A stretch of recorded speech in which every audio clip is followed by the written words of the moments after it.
সম্মানিত দর্শক, আসসালামু আলাইকুম।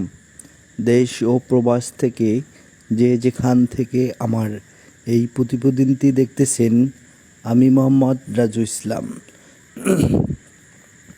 আমি আজকে আপনাদের মাঝে জারা ঘাসের কিছু তথ্য এই ভিডিওটিতেই তুলে ধরব।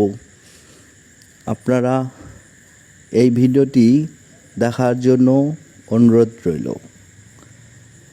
জারা ঘাস কীভাবে কাটবেন, জারা ঘাস কতদিন পর একটা পরিপক্ক কাটিং হয়, সম্পূর্ণই এই ভিডিওটিতে আমি আজকে তুলে ধরব। তো দর্শক, আমরা প্রথমত দেখে আসি জারা ঘাস কীভাবে কাটবেন। অনেক ভাই প্রশ্ন করে থাকে, অনেক ভাই ভুল করে থাকে। জারা ঘাস অনেক 2-4 ইঞ্চি ওপরে কেটে নেয়। যে ভাইরা জারা ঘাস কাটার সময় 2-4 ইঞ্চি ওপরে যখন কাটবে, ওই ঘাসগুলো আপনার ঝোপ হবে না এবং ফলন কম হবে, এবং এইখান থেকে এর মূলগুলা অনেক চিকন হবে।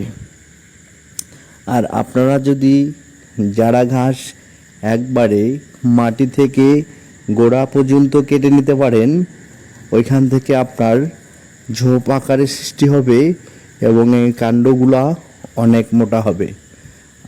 দর্শক, এখানে আপনারা দেখতে পাচ্ছেন আমার মূলত এই ঘাসটি রাখা হয়েছে কাটিংয়ের জন্য। কাটিং মাশাআল্লাহ পরিপক্ক হয়ে গেছে। এই কাটিংয়ের বয়স হচ্ছে আমার 7 মাস প্লাস। আপনারা দেখেন, প্রতিটা গিঠো থেকেই আমার শিকড় বাইরেছে। 7 মাস প্লাস আমার মানসম্পন্ন একটা কাটিং হয়ে গেছে। আমরা এখানে দেখতে পাচ্ছি যে আসলে জারা ঘাস আমি এখানে একবারে গোড়া থেকে কেটে নিচ্ছি।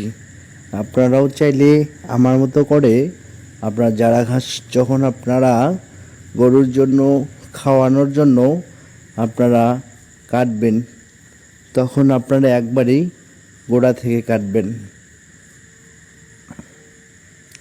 তো এই ঘাসটি আমরা সারা বাংলাদেশে বিভিন্ন ডিস্ট্রিক্টে, বিভিন্ন থানায় কুরিয়ার যুগে আমরা ডেলিভারি দিয়ে থাকি। এই ঘাস আপনার খামার ওপেন করার জন্য আমার সঙ্গে সরাসরি যোগাযোগ করতে পারেন। আর চ্যানেলটি সাবস্ক্রাইব করে পাশে থাকবেন। ধন্যবাদ।